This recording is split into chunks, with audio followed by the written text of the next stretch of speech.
Jessie's a very accomplished student. She's in the advanced placement program at Louise Archer. When Jessie and I first met in 4th grade, she was doing cheerleading and she was doing gymnastics and she was doing dance and she was doing strings and she was doing lots of things. She encourages me to be myself, and she tells me that I shouldn't care what others think of me and that I should do what I want to do and not what others want me to do.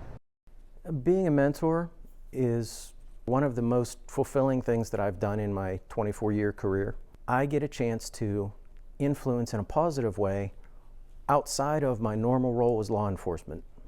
He was doing something that a dad would do, like father and son stuff, like fishing and going outside, eating. Well, I just wanted people to know how much of a good mentor he really is and what kind of stuff we do and how to why other people should be mentors for other little kids. Michelle and I were kind of meant to be together because 2 years ago when we started this journey, we really talked a whole lot about each other's journeys with living with an elderly person who needs help and care. And so I really think that's the basis for where we took off, was because we have it was a give and take. I used to be really sad, and my academics weren't as well as they could have been, and then I got really happy when I talked to her, and I look forward to Tuesdays, so it helped my academics because I wasn't always like, I have to do all this stuff, and I was always thinking about family and stuff, so just talking to her made me really happy, so my academics went up and my personality got a lot better. Nicole is an amazing young lady. When I first met her, she was so shy, didn't want to make eye contact. She would talk into her little hands like that. And as we got to be friends and we got to be more comfortable, we would start talking and then we'd start laughing. And then all of a sudden we were just the best of friends, forever. I wanted to have a memory of everything we did together.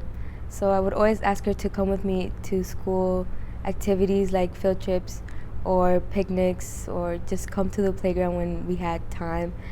And she would always bring her camera and take pictures, and at the end of the school year I would think of doing a scrapbook to go over the whole year and what we've done.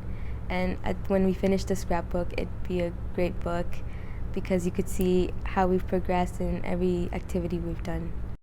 Alright, so First Robotics is all about STEM, which is science, technology, engineering, and mathematics. I didn't embody the leadership potential that I actually had. On my sophomore year, I was actually elected the build captain, and Dave helped me realize the potential I had. We're there to help them discover how do you use what you've learned in the classroom from your teachers and actually apply it. He lets us figure it out. He doesn't necessarily tell us what to do. He kind of is like, all right, so what should you do now? He's the person that encouraged me to join the build team this year, and because he saw the potential in me last year. If you do get involved, be prepared for a lifetime commitment, because that's what it turns into. I started out by saying I would do it for 1 year.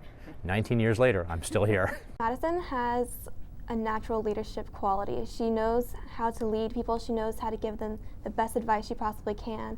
And she's not afraid to go out of her way and help them no matter what. I see a little bit of myself in her, a lot of from where I was last year and the year before that, and how planning and figuring out what I want to do and what I want to become, and I know that she can go